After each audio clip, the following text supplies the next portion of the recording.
cada 10 negócios que surgem no Brasil, 8 fecham. Empresários, na sua grande maioria, não têm uma clareza óbvia sobre qual é o seu modelo de negócio. Não existem mais do que 3 coisas que podem acontecer com o seu negócio. Não existe. Então a gente chega para a terceira e única opção, que sobra. Quebrar. Um case bem relevante aí de mercado, onde o CEO de uma empresa extremamente relevante fez um empréstimo, 500 milhões de reais, e distribuiu tudo de dividendo para ele mesmo. Simples assim. Numa governança, a gente consegue estabelecer quais são as regras para qualquer movimentação societária no que tange vender parte do seu negócio, comercializar. A pessoa pode vender o negócio e fazer o que ela quiser? Ela pode, se ela receber uma proposta, ela pode fazer essa venda?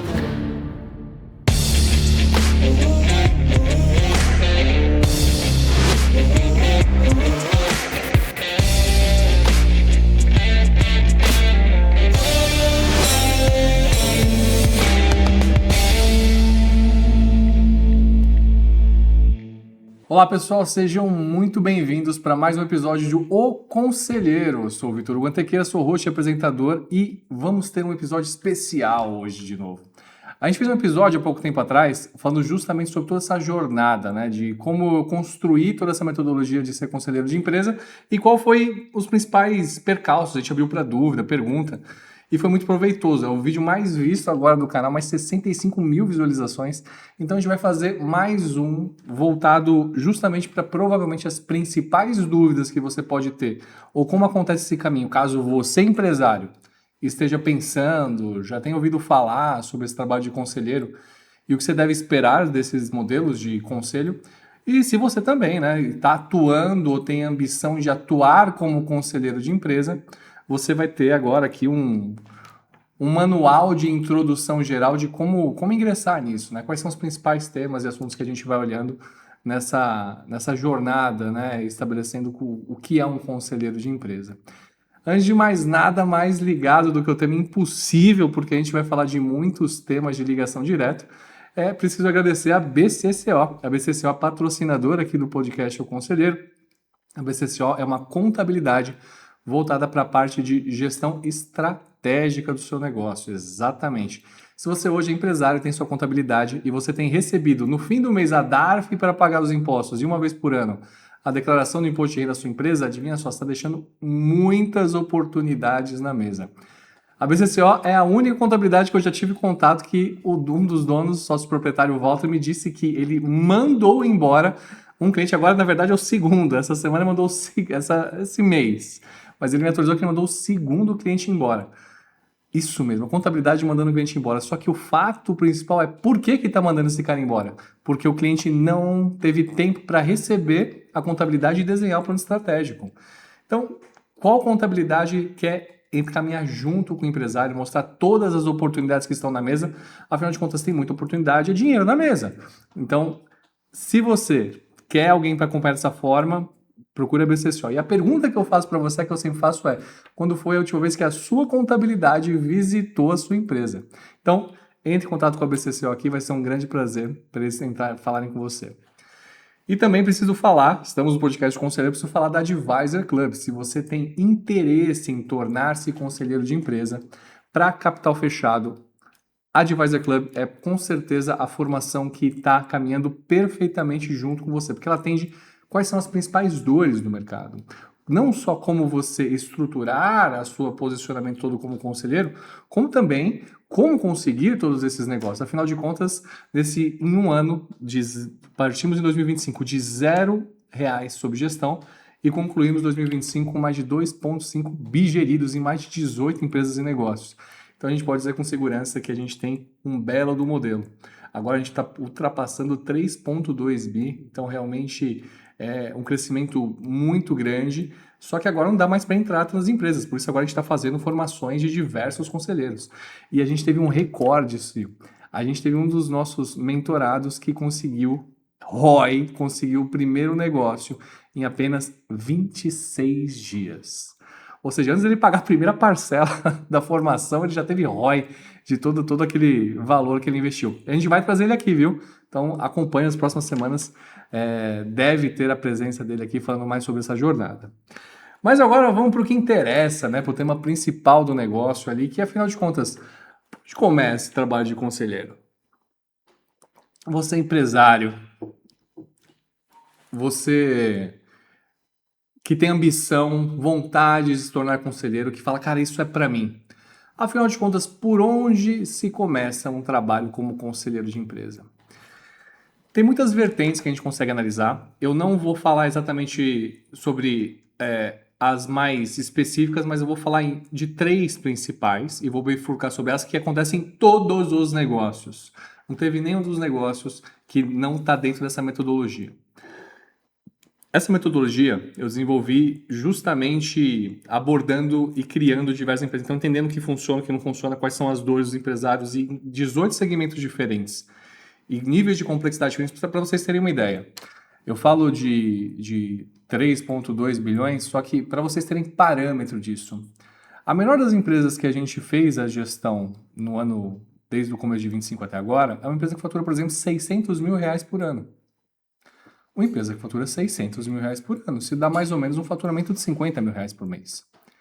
E a gente chegou a gerir uma empresa que só em GVG tem mais de 925 milhões de reais. Então, a discrepância é muito grande. E se tem 3 pontos que vão ser abordados em todos os negócios, sugiro que você pega, anota, pensa sobre esses pontos, porque se você é empresário, já olha para o seu negócio para entender como faz isso. Se você é conselheiro, já coloca isso também na sua forma de olhar para o negócio de entrada, porque isso aí vai dar um driveamento, isso vai dar um norte muito relevante para tudo aquilo que você consegue fazer como conselheiro de empresa ou você como empresário que não olhar para o seu negócio. Primeiro deles é algo tão óbvio quanto possa parecer, mas por incrível que pareça, não é algo que os empresários param para pensar. Muitos empresários eles começam um negócio porque tiveram algum contato, alguma facilidade, alguma proximidade com um setor específico. Às vezes o pai trabalhava com esse material, às vezes ele trabalhou numa empresa e falou, vou sair e abrir a minha. Então, o ponto de contato acaba sendo uma das principais formas de levar o empresário para aquilo. Então, dificilmente o empresário, principalmente aqueles que estão abrindo seu primeiro negócio, eles já começam com a clareza do eu vou atuar nesse mercado por conta desse motivo, vou decidir minha margem, ele só vai. E aí, quando ele se vê, ele já está no mercado que tem suas próprias regras. Provavelmente ele vai criar coisas parecidas com o que o mercado já existe e ele simplesmente se tornou empresário, simplesmente é empresário. O que ele deixa ali na mesa? Qual oportunidade ele deixa ali, né? Além da óbvia, que a gente vai falar dela, que é justamente sobre a margem, qual é o modelo de negócio? Isso mesmo, simples como isso. Os empresários, na sua grande maioria, não têm uma clareza óbvia sobre qual é o seu modelo de negócio. Vitor, lógico que sabe, o negócio é dele, ele vende, ele promove, ele fabrica produto, ele vende serviço justamente daquilo que ele é especialista. Quem não vai saber melhor do modelo de negócio do que ele? Eles não têm essa clareza. Quando a gente fala de modelo de negócio, a gente está falando como é que a empresa ganha dinheiro, como ela gera receita, como ela gera renda. E a gente tende a olhar para negócios e entender eles de uma forma completamente diferentes. Por exemplo, vamos imaginar uma empresa, eu vou descrever aqui uma empresa, o Uber. Excelente exemplo é a Uber, eu costumo dar muito esse exemplo. A Uber, muitas vezes você pode imaginar, perguntar, indagar e pessoas analisarem e falarem assim como é, por exemplo, a Airbnb. Por que eu estou falando dessas duas? Porque a Uber hoje é a maior empresa de transporte do mundo. Então, você tende a olhar para a empresa e falar, cara, a melhor empresa de transporte do mundo, qual é o modelo de negócio dela? Modal de transporte. O Airbnb é a maior empresa de hotelaria do mundo. Qual que é o modelo de negócio do Airbnb? Modelo de hotelaria. Vamos focar aqui na Uber nesse exemplo, mas o exemplo cabe para as duas. O modelo de negócio da Uber não é transporte, não é um modal de transporte. O modelo de negócio da Uber é a criação de uma plataforma onde são cadastrados afiliados e existe uma cobrança de um FII por transação. Vamos lá, vamos falar de novo e vamos tentar definir aqui o que é o negócio da Uber. Uber é uma plataforma que são cadastrados afiliados e desses afiliados é cobrado um percentual sobre o serviço prestado. Em nenhum momento nessa cadeia eu falei sobre transporte. Beleza. E por que eu preciso saber disso? Se você sabe qual é o principal, qual é o modelo de negócio, o que mexe ponteiro, você sabe aonde você pode investir, apostar, nortear e trazer mais consistência para o negócio. Se você, afinal, é uma empresa de transporte, não tem essa clareza, está na empresa que a gente deu como exemplo aqui agora, e você tem a oportunidade de comprar uma transportadora de ônibus, né? Uma rede de transporte de ônibus por um valor 10% do valor dela. Vale a pena você comprar? Você está no ramo de transporte, você vai. Não tem nada a ver com o seu negócio. Por quê? Porque o seu negócio não é transporte.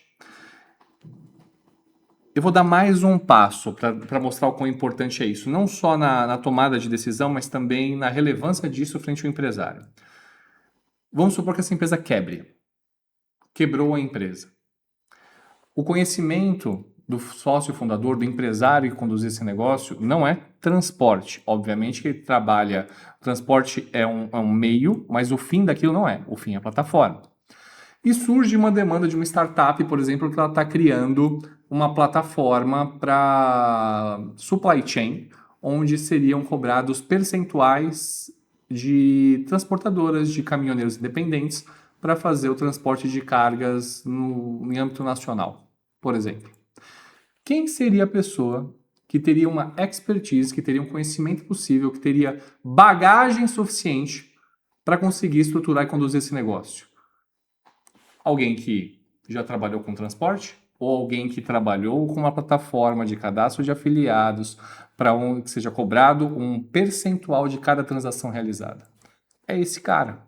Esse cara tem um conhecimento necessário para aquilo. Esse é o modelo de negócio dele. Sabendo isso, ele vai saber agora onde ele colocar energia, onde ele vai colocar foco, qual é o marketing dele, o que vai promover a empresa, quais são a estrutura organizacional, de governança que ele precisa, onde ele precisa colocar energia, para quem ele poderia vender o negócio. Então, por mais simples que seja, e desses 18 segmentos que eu entrei e atuei, a grande minoria tinha a clareza de qual é o modelo de negócio que atuava. Não é que fazia um mau trabalho, não é que fazia algo ou que não tinha resultado, muito pelo contrário, tem empresas com resultados expressivos que a gente trabalhava e que a gente trabalha, mas faltava essa clareza. E quando vem essa clareza, você consegue direcionar esforço. Você sabe que se você colocar energia no que realmente muda ponteiro, modelo de negócio, afinal de contas, modelo de negócio onde, como e quando e quanto você ganha dinheiro, você consegue mexer de uma forma absurda no ponteiro.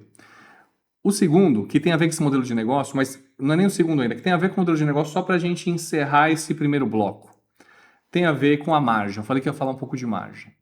Quando o empresário ele não define o mercado que ele vai entrar, ele simplesmente entra porque amigo, proximidade, trabalhou na empresa, o pai trabalhou, o tio, o primo convidou, aconteceu essa conexão, ele vai estar lá e aí de repente ele vai se encontrar no mercado, que ele vai estar no mercado com uma margem X. Por quê? Porque cada mercado tem uma margem mais ou menos estabelecida. E com essa margem mais ou menos estabelecida, ele simplesmente vai ter que trabalhar com ela. Então, em diversos encontros de empresários que eu tive a oportunidade também de participar, é muito comum, às vezes, um empresário de setores como distribuição, setores como postos de gasolina, levantar a mão e falar, cara, mas eu não consigo fazer isso. Por quê? Porque minha margem é menos do que 5. Uma margem final, última linha, menos que 5%. E a reflexão é quem escolheu essa margem? Porque a primeira resposta que ele vai ter é falar, eu não escolhi essa margem, minha margem é assim, a margem desse mercado é assim. E quem decidiu entrar nesse mercado? Né? Então, tudo isso vai trazendo uma clareza para aquilo. Então, o cara que tem uma margem pequena, ele não consegue fazer mais nada, ele está ferrado, ele está fadado a isso. Não necessariamente, muito pelo contrário, na verdade. Existe hoje a criatividade de ecossistema que a gente consegue abrir em diversos negócios. Essa é uma frente que eu atuo muito nas empresas que eu atuo como conselheiro, que são quais são as outras frentes de negócio possíveis para ser abertas dentro de um negócio, por exemplo, que a margem é muito baixa. Um negócio com uma margem muito alta. Né? Então, isso fecha o primeiro bloco. E a primeira coisa é modelo de negócio. Qual modelo de negócio que você está trabalhando hoje? Qual modelo de negócio que a empresa que você está entrando como conselheiro atua hoje? tenha essa clareza, defina, valide, coloque dentro de uma caixa, cerceie a ideia, porque você sabe que toda decisão que você vai ter de custo, de despesa, você vai conseguir diferenciar o que é um do outro. Onde você vai estar colocando um dinheiro que volta, onde você vai estar colocando um dinheiro que pode abrir uma nova frente. Só que você vai abrir uma nova frente de um novo negócio que pode ser que demande uma energia diferente da que você tem lá. E não tem certo e errado, mas você tem que ter consciência de você tomar uma decisão e colocar energia em algo que já existe. Você vai pesar o prato lá, que você vai ter mais resultado, que a estrutura está montada, ou algo que pode trazer uma receita, mas é uma receita satélite. É uma receita que vai ter que desenvolver uma outra estrutura para aquilo, que não tem essa clareza de qual modelo de negócio. Segundo ponto.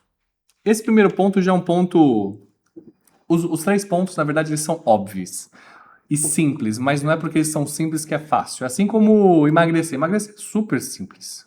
É super simples. É só você comer menos daquilo que você gasta. Você ficar rico é muito simples. É só você gastar menos daquilo que você ganha. Mas não é porque as coisas são simples que elas são fáceis. Não é porque eu estou falando que modelo de negócio é uma coisa simples que ela é fácil de ser determinada. E os 3 pontos que eu estou colocando aqui nessa leitura que você tem que ter como empresário, ou que você precisa ter como conselheiro, esses 3 pontos são fundamentais. Apesar de simples, nenhum deles é muito fácil. O segundo ponto. O segundo ponto é qual é o destino fim da empresa. Por que essa empresa existe? E aí a gente começa a divagar. Essa empresa existe porque eu quero deixar um legado. Essa empresa existe porque eu quero atuar numa dor de mercado. Essa empresa existe. Ela pode existir por todos esses motivos. E está correto. E é louvável. E traz energia. Só que quando eu pergunto qual é o objetivo fim da empresa o que vai ser feito com esse negócio?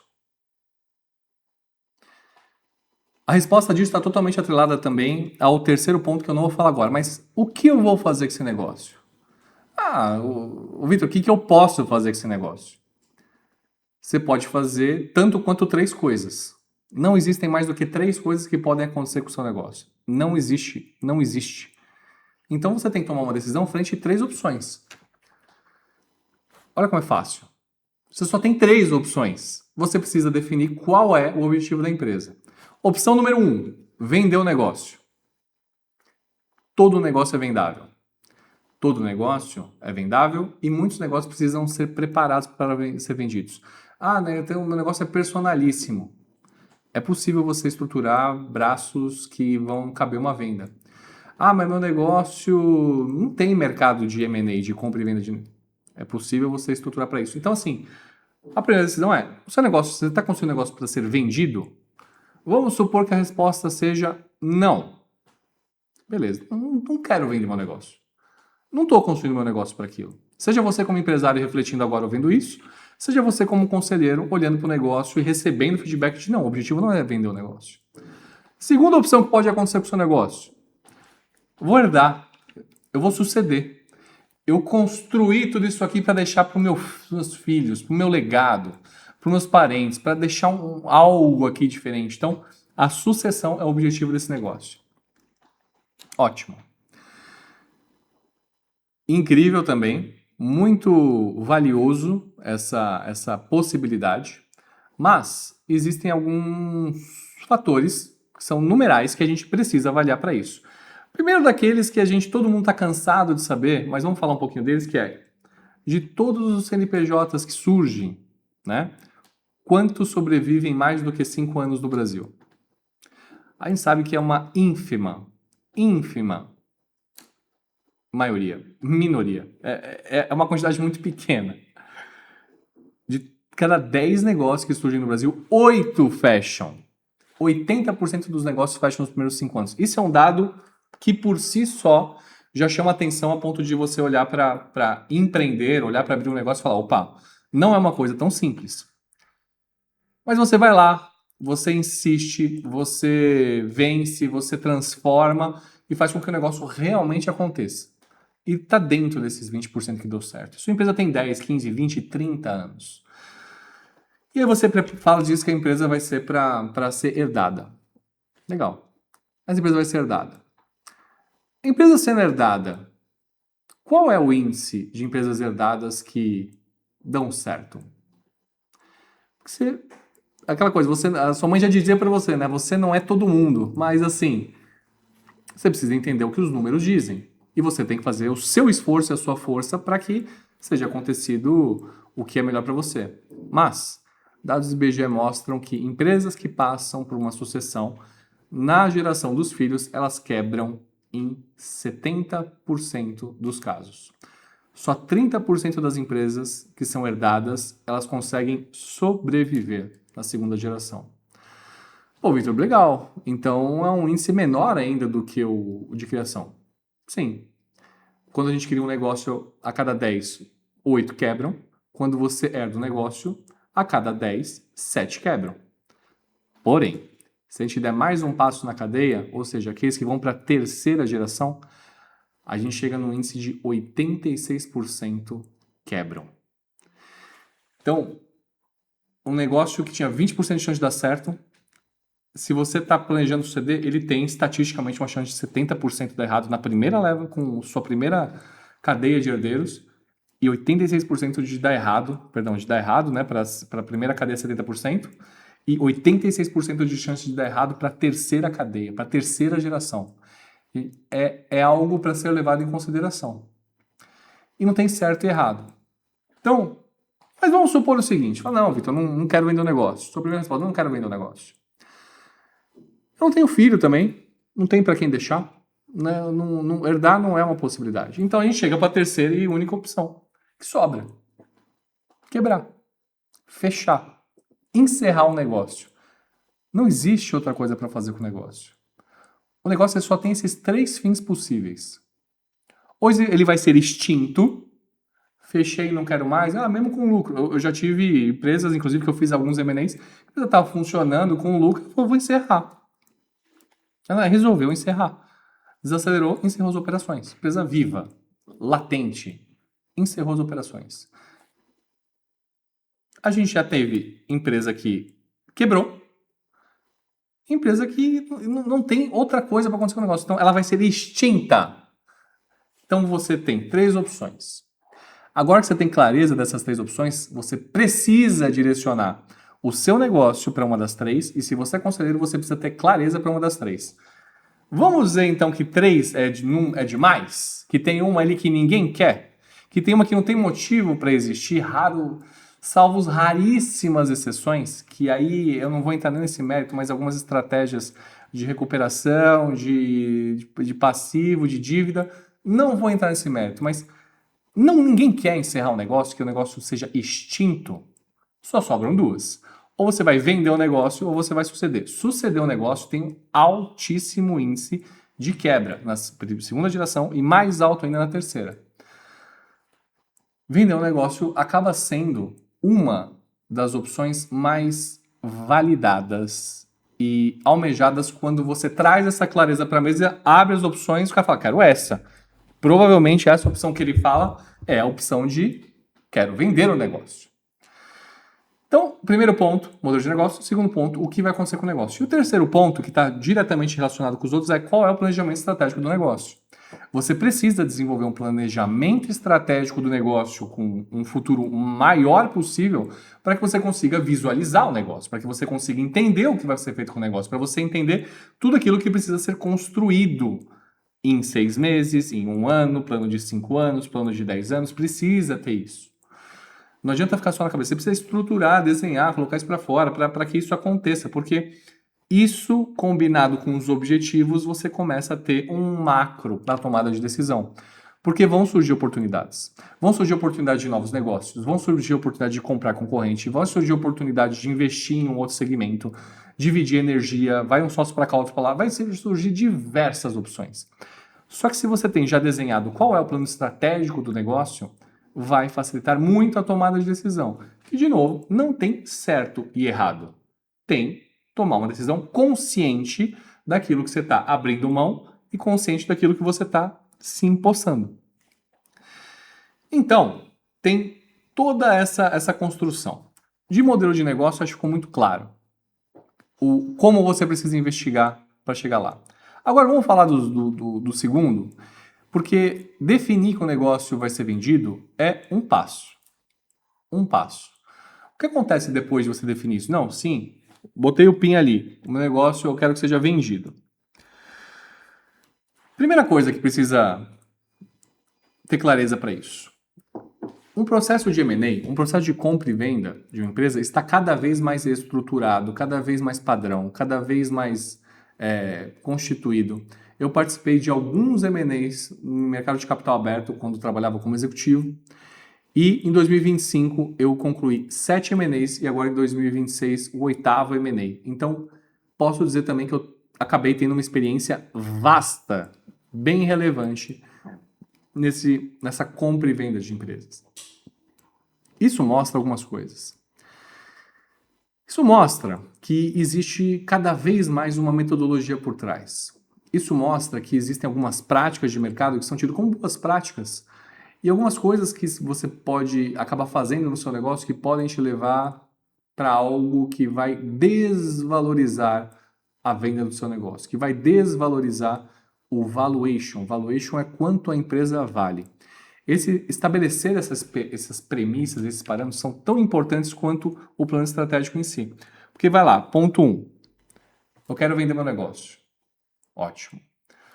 Uma coisa que valida absurdamente para você conseguir fazer a venda do seu negócio é durante 2 ou 3 anos, antes de você colocar uma proposta na mesa, né, de receber uma proposta aí para a empresa, para o mercado, você já está fazendo auditorias externas no seu negócio.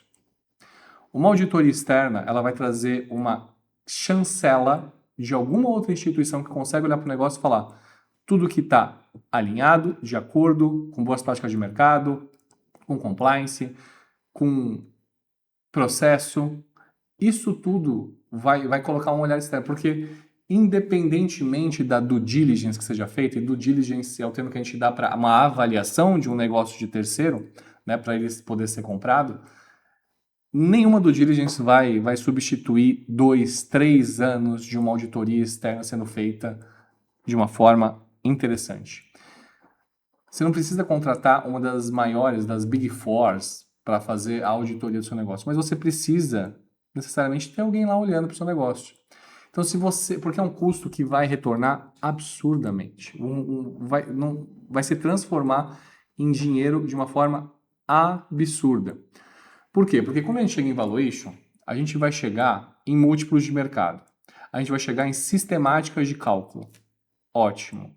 As sistemáticas de cálculo e os múltiplos de mercado são coisas que a gente consegue consultar rapidamente e chegar num parâmetro. Então, por exemplo, vamos supor que eu estou no mercado que inclusive estou discutindo esse processo de M&A com empresário nesse segmento. Então, estou no mercado fitness e no mercado fitness existem alguns múltiplos. Eu vou supor um múltiplo aqui.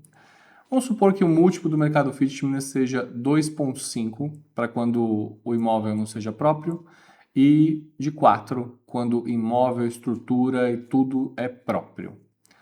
Isso significa o quê? Que quando a gente chega no bottom line, né, na última linha do EBITDA, a gente consegue multiplicar esse negócio por esse valor. Então, se é um negócio que deixa R$1 milhão, é um negócio que pode passar a valer de 2,5 a 4 milhões. Ou existe um outro cálculo que é feito sobre o faturamento. Então, se o negócio fatura R$4 milhões, pode ser feito faturamento vezes 1, vezes 1,5, vezes 2. As formas de calcular a valuation são infinitas. Né? Elas são finitas, na verdade, mas elas podem ter nuances muito variadas, múltiplos muito diferentes, que elas passam a ser infinitas por si conta, por questão matemática. Mas depois que é chegado numa forma de cálculo, isso é um rockstone, que a gente pode falar. Isso é um grande parâmetro inicial. Então, definimos a metodologia, vamos calcular a empresa assim, esse é o cálculo, ela vale tanto. Por quê? Porque se a gente mudar qualquer um dos fatores que influenciam no valuation, esse valuation vai mudar. Ótimo, chegamos nesse valor aqui. Só que eu posso correr a due diligence que eu quiser. E você pode dizer que está tudo certo. Sempre vai existir um negócio de, cara, não estou na operação, faz o seguinte, vamos entrar aqui e conforme for sendo descobertas coisas que a gente não estava sabendo antes, por exemplo, um erro de processo, um acordo mal feito com o fornecedor, uma exposição ao risco trabalhista e diversas outras, a gente vai chegar lá na frente, quando a gente não vai pagar tudo de uma vez, a empresa vale 100 milhões de reais, não vai pagar tudo de uma vez, vai pagar 50, e a cada ano vai pagando uma outra parte. E caso tenha alguma coisa para ser deduzida, por quê? Porque tinha uma coisa que não foi prevista, vai colocar na conta. Qual é a chance de você mitigar isso com uma auditoria externa, olhando para o seu negócio durante 2 ou 3 anos, elencando tudo e colocando uma chancela do que está certo e do que não está certo? Você anexa isso no documento de cumprimento do negócio, você está ficando anos-luz à frente de achar qualquer surpresa. Afinal de contas, tinha uma empresa por trás mapeando tudo, entendendo todas as nuances de negócio, entendendo todos os processos. Se você coloca isso lá, dificilmente vai surgir surpresa. Pode surgir? Pode, mas vai reduzir drasticamente. Então, uma das principais coisas é justamente essa auditoria externa.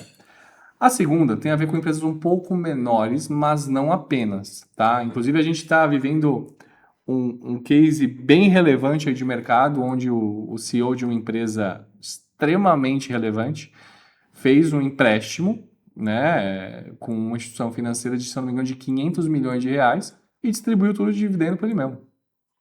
Simples assim. E aí tá todo mundo dizendo, ah, nossa, ele não vai conseguir mais pegar crédito no mercado, não vai conseguir. Cara, ele é dono de uma empresa multibilionária. Ele pegou aquele dinheiro e distribuiu para ele mesmo e é isso. Isso é uma pulguinha atrás da orelha, mas quando a gente fala de valuation de venda de negócio, já que pode ser a decisão 2 que está tomando, isso pode afetar relativamente. Por quê? O segundo ponto que eu quero deixar para compra e venda é separação clara, óbvia e completa do que é pessoa física e do que é pessoa jurídica. Isso pode parecer que está mais atrelado a negócios muito menores, mas acabei de dar um exemplo para você de uma empresa bilionária, onde foi confundido um crédito, um score de um negócio de um CNPJ para conseguir fazer 100% de distribuição de dividendos para um sócio operador. Isso não é uma confusão? Num processo de valuation, isso não vai mostrar uma confusão do que é pessoa física com pessoa jurídica? Então, a separação do que é esperado, do que vai ser conduzido de um negócio e quais são as responsabilidades da empresa e riscos da empresa, porque poderia ter pegado, por exemplo, esses 500 milhões e investido em estrutura, comprado uma nova fábrica, patente, não, foi escolhido realmente colocar no bolso ali e seguir em frente. Então, de novo, não é questão de certo e errado. Eu estou falando de maximizar o valuation. Porque a hora que você for vender daqui 2, 3 anos no seu negócio, se o valuation deu 10, ele não vai ser deduzido. Porque cada uma dessas coisas que eu estou falando deduz, tá? Então 1 milhão daqui, 2 milhões daqui. O que mais que deduz, Vitor? Que é justamente o terceiro ponto que eu quero trazer. Todos os passivos de contingência. O termo é contingência que podem haver. Fato aqui que tem acontecido em diversos M&As, alguns que eu conduzi e todos que eu tenho falado com parceiros que também conduzem M&As no mercado. Quando você tem o objetivo claro de quero vender um negócio, estou preparando o meu negócio para isso, cada posição PJ que você tem no seu negócio, ela é um ofensor por valuation. Já é colocado em contingência qual é o custo que vai ter num possível processo trabalhista ou futura contingência de custos trabalhistas. Isso significa o quê?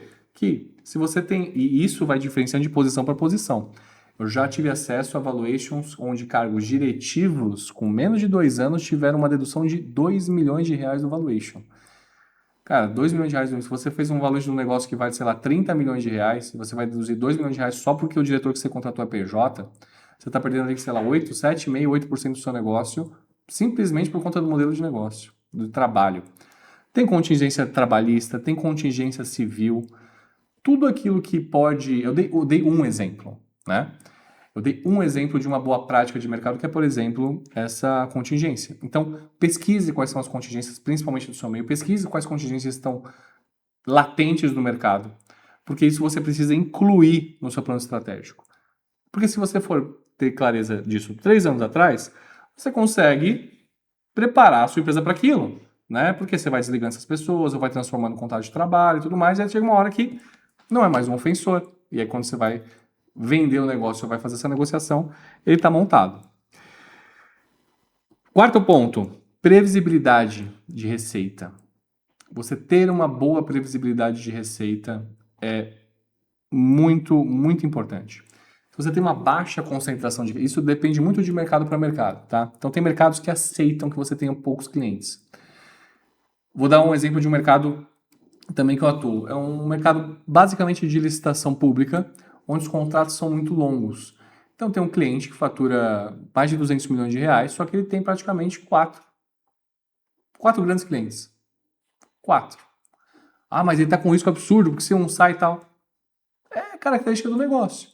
Porque cada um dos contratos dele é gigantesco, tem a chance, obviamente, de existir numa renovação, uma não renovação, tem a chance de acontecer alguma intercorrência que seja apresentado um desequilíbrio do contrato e seja encerrado.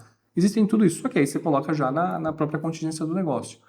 Mas, se o seu negócio ele não tem essa característica central e formada, você estar na mão de poucos, quando você não tem previsibilidade de receita, e isso vai afetar justamente a previsibilidade, você não consegue fazer o cálculo do valuation. Então, nesse exemplo de licitação que eu dei, se o contrato são de 5 anos, cara, você consegue fazer um múltiplo, no mínimo, por 5 anos, porque você tem previsibilidade de receita de 5 anos. Você tá vendendo dinheiro futuro. E se você não está nesse mercado de licitação, você está no mercado normal, você tem que ter o mais desenhado possível qual é o tamanho dessa previsibilidade de demanda, olhando para o passado, vendo a forma de aquisição de clientes e projetando isso para o futuro. Isso vai trazer uma forma muito relevante para você conseguir estruturar seu negócio, tá? Vamos falar um pouco agora de sucessão, porque é uma opção. E eu sou mais enfático nos números, porque os números estão aí para a gente tomar a decisão. Eu estou participando de algumas empresas que eu faço processo sucessório, mas existem alguns pontos aqui que eles precisam ser tratados.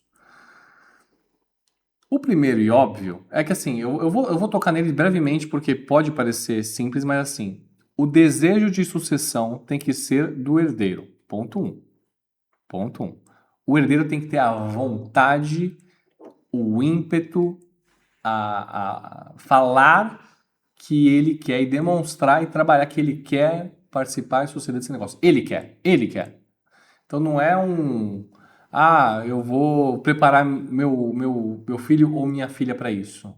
Vou preparar meu neto, vou preparar meu sobrinho, vou preparar. Não é você que decide isso de forma unilateral.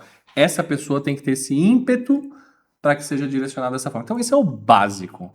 Não pode vir de você como empresário, não pode vir de você como conselheiro. Tem que vir da pessoa que vai suceder a vontade disso. Supondo que a grande maioria das pessoas quer, até porque quem não quer ocupar uma cadeira do negócio já construído, consolidado, validado. Criar um negócio do zero é sempre muito mais difícil. Botar uma bola para rolar é sempre muito mais difícil de pegar uma bola que está rolando e continuar deixando ela rodar, né? Então, primeira coisa é separar vínculo. Então tem que separar o que é empresa, o que é gestão e o que é família. Tem que. Porque senão as coisas se confundem. Já tive em reunião de conselho que confundiu uma coisa com a outra ali, leva para assuntos que... Aí você tem que cortar isso na essência, na raiz. Porque se não acontece, é a hora de você levantar a mão e falar, cara, sabe aquele índice que a gente está vendo ali, da quantidade e probabilidade de dar errado? Nem começou e já está assim, né? Então essa separação dessas três é super importante. Gestão, profissional e família. Tem que separar esses três. Gerir é olhar para a empresa para dentro. Profissional é relacionamento entre sócios e como é conduzido o negócio, ou entre sócios e sucessores para conduzir o negócio. Família tem que ser apartado disso aí. Uma coisa que é muito importante, porque isso é um dos principais fatores que as empresas quebram, que as sociedades se desfazem, e isso acontece cada vez mais nas empresas familiares. 96% das empresas do Brasil são familiares. 96%? Eu tenho esse dado atualizado aqui. 96%. 72% não tem plano de continuidade, ou seja, isso é legal.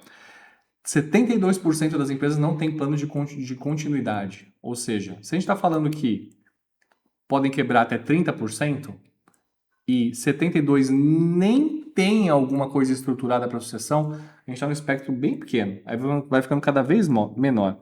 Mas eu deletei aqui o índice, mas se eu não me engano é mais de 90%. A grande maioria esmagadora, eu acho que 9 em cada 10, não está aqui, 9 em cada 10, 90% são familiares. 9 em cada 10 empresas no Brasil são familiares. Qual é o fator que mais dá problema? O relacionamento entre sócios no que tange distribuição de dividendos,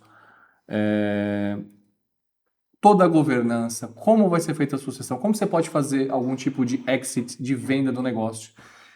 Isso tem que estar muito claro. Não pode depender, por exemplo, de um patriarca ou do empresário sócio-dono, principalmente pensando num processo estruturado de sucessão, que vai ser feito o que a pessoa quiser. Isso tem que estar elaborado. Qualquer empresa tem que estar elaborado, mas isso num processo sucessório é mais importante ainda. Por quê?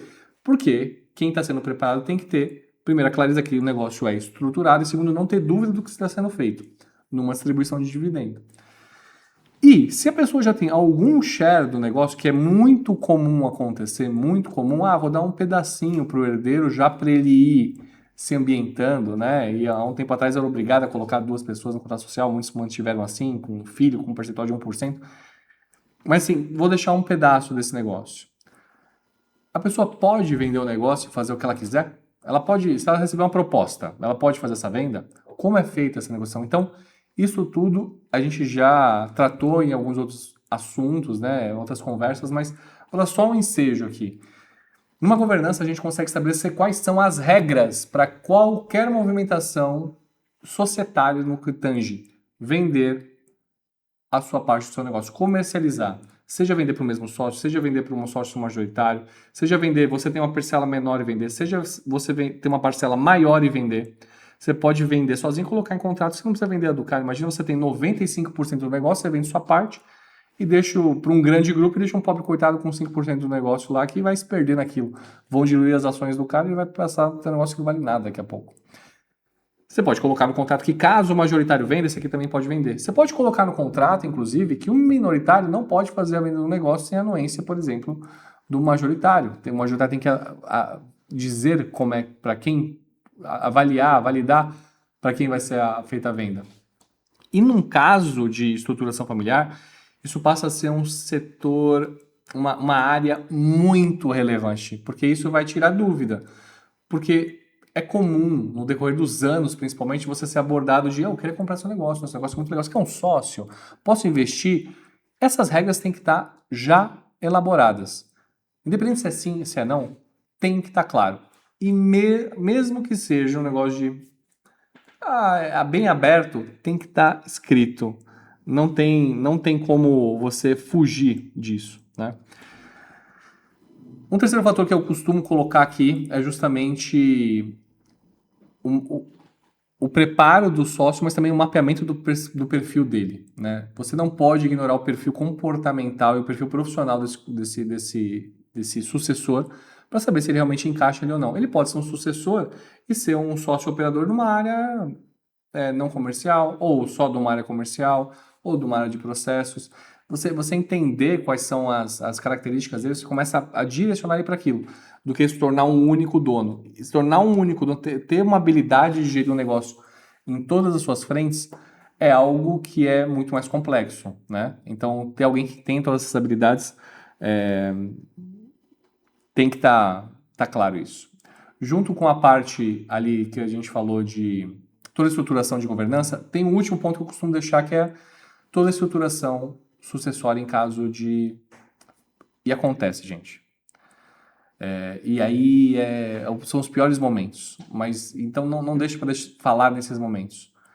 Caso tenha algum caso de perda de um familiar, perder uma esposa, que era sócio, que você um sócio, o rapaz faleceu, a esposa entra nessa negociação, como é que fica a família nisso? No caso de um falecimento, como é que funciona? Já está estabelecido como vai ser providenciado o pagamento de TCMD.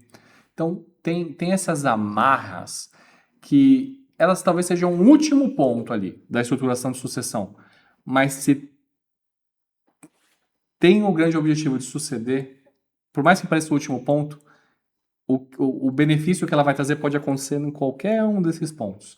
Desde o momento que você tomou a decisão de sim, será sucessão, isso tem que ser colocado na mesa, discutido e implementado, porque infelizmente as coisas podem acontecer de qualquer momento, né? Em qualquer forma ali, e isso pode gerar um problema muito maior. Então, esses daqui são pontos fundamentais. Qualquer negócio. Gente, negócio de 600 mil reais, negócio de 925 milhões de reais. Esses 3 pontos estão dentro em todos esses anos que eu atuei. Todos. Então vamos recapitular quais são os 3 pontos ali que influenciam as tomadas de decisão. Entrada de negócio. Vitor, sou empresário, quero fazer sozinho. Vitor, sou conselheiro e estou ajudando. Cara, vamos lá. Modelo de negócio. Definir qual é o modelo de negócio. Segundo, o que vai acontecer com o seu negócio? Só pode acontecer 3 coisas. Vender, herder, suceder ou herdar e quebrar, encerrar, extinguir o negócio. Dizendo que ninguém quer isso, você precisa escolher um desses 2. Você vai preparar o negócio para ser herdado ou você vai preparar o negócio para ser vendido? Preparar o negócio vai ser a grande sacada. E o terceiro ponto principal é o planejamento estratégico. Precisa ter ele, porque ele vai englobar como serão feitos todos os outros pontos, né? Vitor, sou empresário, vou fazer sozinho isso aí e tudo mais. Cara, você com certeza vai estar melhor fazendo isso por conta do que você não ter feito isso de forma alguma. Mas você tem um agente externo cuidando com você, você tem um conselheiro caminhando com você, você tem alguém que vai fazer as perguntas óbvias que você não faz. Por quê? Porque provavelmente enquanto eu estava falando aqui, se você é empresário e está ouvindo, você está respondendo as perguntas conforme eu falo, antes mesmo de fazer uma reflexão sobre a resposta em si. E é natural. Por quê? Porque a gente está tão dentro do negócio que a gente acha que tem o domínio completo, principalmente quando a gente é indagado dessas formas.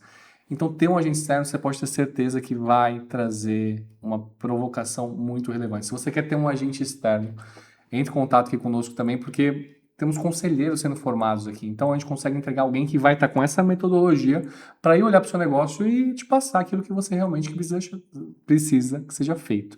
Diferencial daquilo que qualquer negócio precisa olhar, esses 3 fatores. E se você é conselheiro, aborde esses 3 fatores e de forma clara. Não é assim, vou fazer um mapeamento e anotar para mim.